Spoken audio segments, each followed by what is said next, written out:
I acknowledge today has been a very emotional and tiring day for many, hearing about things that have happened not only in the past, but are also spoken to continue to be happening to this day.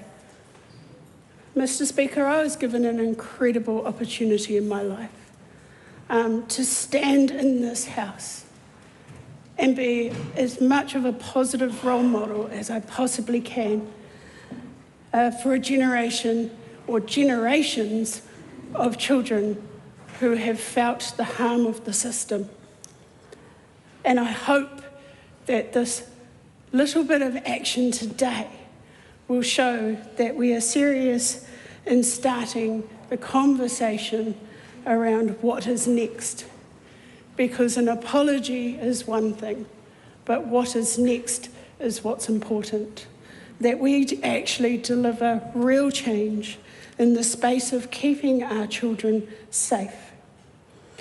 Now, Mr. Speaker, thousands of survivors shared their experiences with the Royal Commission and have been clear that the system needs to improve its protections against abuse and neglect. The amendments that we're focusing on today with Oranga Tamariki is on secure residences operated by Oranga Tamariki, where less than 200 children and young people with the highest needs are cared for at any given time. The Royal Commission recommended that the government minimise the use of restrictive practices in care, and I agree. And there was one that I felt was inhumane and should have been gotten rid of a long time ago. So this bill will remove the authority to strip search children and young people in secure residences, eliminating one of the most restrictive powers of care in the system. The Royal Commission has also recommended that all care providers should seek the best possible understanding of the background, culture, needs and vulnerabilities of every child and young person in their care. This bill will introduce a requirement for Oranga Tamariki to develop a tailored search plan for each child or young person in the residences. This plan will ensure that their search and gender preferences are respected and will reflect their unique needs and vulnerabilities. The Royal Commission also emphasised that care safety is of paramount importance. For the 5 secure youth justice residences, I'm introducing new search provisions to reduce the risk of harmful and unauthorised items entering residences. Care experienced young people have said they support these provisions and they want their place of home to be safe. Furthermore, being and feeling safe is a precondition for the successful delivery of the therapeutic programs that will be running in these residences. The successful delivery of these programs will help young people who have offended find new goals, gain a different perspective, and return to their communities to be the best that they can be. The bill also makes a minor technical amendment regarding the minimum time a child or a young person can spend in secure care before court oversight is required to approve an extension. Mr. Speaker, I've heard from many people, especially around even having the ability for strip searches still being there, how it's humiliating, invasive, harmful to vulnerable children's not only physical health, but mental well-being. I am therefore removing that authority to conduct these strip searches, and this will not just minimise the risk, it will eliminate it completely. There are situations when it is necessary to search a young person, but these searches need to be conducted with respect and reflect the person's unique needs and vulnerabilities.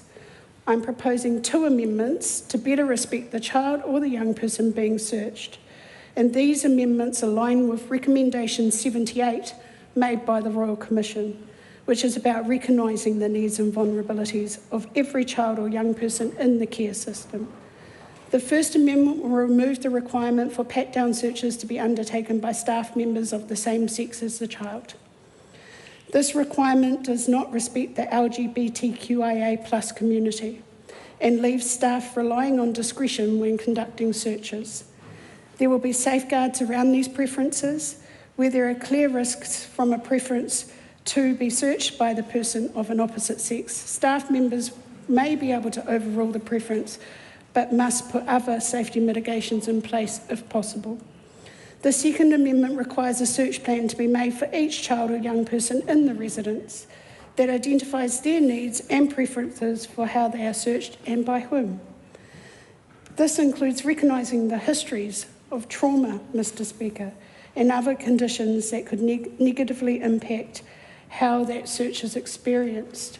Young people's well-being needs to be put at the forefront. The safety of those in care is paramount, and the Royal Commission has recommended the government is guided by care safety principles, of which relates to mitigating risks in physical environments. Currently, the entry of harmful and unauthorised items is a risk to the safety of young people and staff in the secure youth justice residences.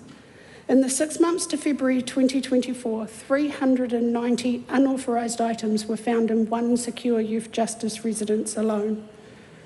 14 were shanks and 21 were rocks that could immediately be used as a weapon. 160 of these unauthorised items were either vapes or illicit drugs and related items, which must have come from outside of the residence. I have been informed staff and visitors can be the source of these items.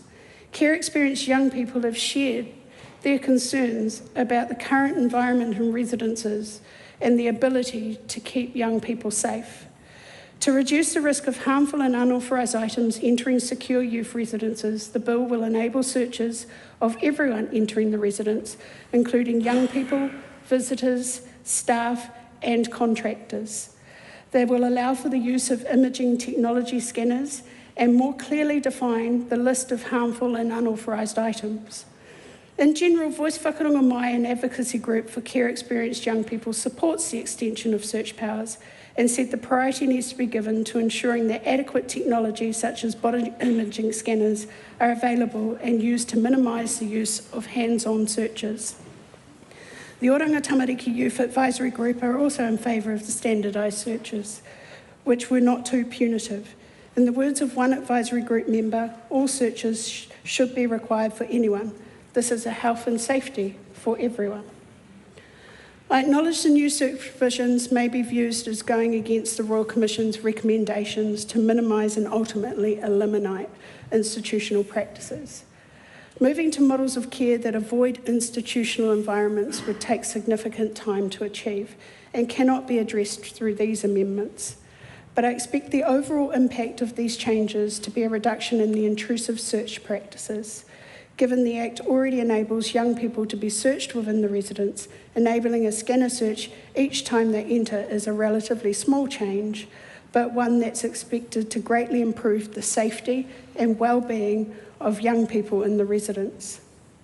I acknowledge most people entering residence will not have unauthorised items in their possessions, and their universal searches make people feel uncomfortable.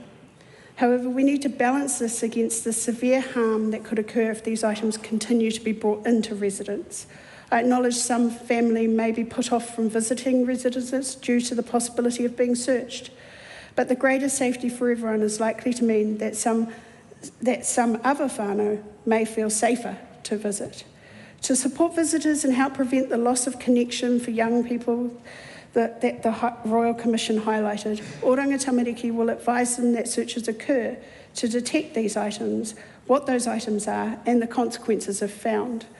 Unauthorised items will be removed and returned to the individual when leaving residence where appropriate. This will enable visitors to make a decision about what they bring to their visits in advance, and there will also be clear safeguards in place.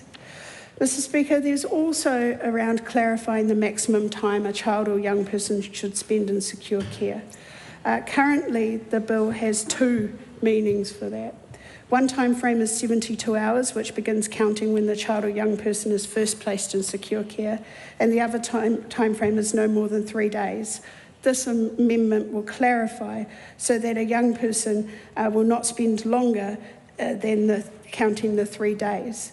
This is a minor amendment that will reduce the ambiguity within the Act while the government continues to respond to the Royal Commission's recommendations. Thank you, Mr Speaker, for the time to be able to speak to this today, and I hope it shows that we are serious about moving forward and getting things done.